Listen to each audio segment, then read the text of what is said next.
In a majority 7-2 ruling, the Supreme Court on Tuesday held that states are not empowered under the Constitution to take over all privately owned resources for distribution to serve the common good. A 9-judge bench headed by Chief Justice DY Chandrachud, however, said states can stake claim over private properties in certain cases. The majority verdict announced by the CJI overruled Justice Krishna Iyer's previous ruling that all privately owned resources can be acquired by the state for distribution under Article 39B of the Constitution. While the article is part of the directive principles of state policy and is not directly enforceable by law, it can provide a basis for state actions like nationalization or legal acquisition of private properties for public good.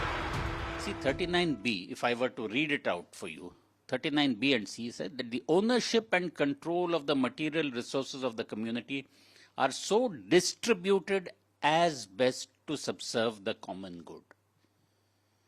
So I may have some wealth, you may have some wealth, but that is your personal wealth.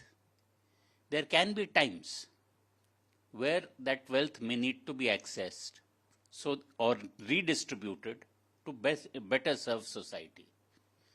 In times of war, for instance, it may be that everybody will have to contribute.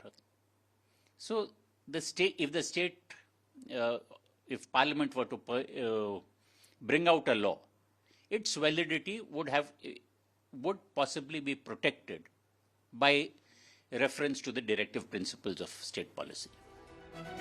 The verdict stated that while some private resources may theoretically be classified as material resources for the community, such categorization must come only after assessing their nature and impact on the community. The Honorable Supreme Court, in a Constitution bench judgment today, said that not every property owned by individual can be material resource of community. Means if the government wants to acquire any property for public purposes, then there are certain do's and don'ts, and there are certain restrictions made by this law, which says that the individual's property, which is a private property, cannot be acquired for the material resources. Means that without the consent of that person, it cannot be acquired. See, the private property may from material resource of the community. Every resource owned by an individual can be said to be a material resource of the community. The Constitution bench said in a 3-part judgment. The Supreme Court ruled that not every property, resource owned by an individual can be considered as material resource of the community under Article 39B of the Constitution. The judgment overturned several verdicts that had adopted a socialist theme and ruled that states can take over all private properties for common good.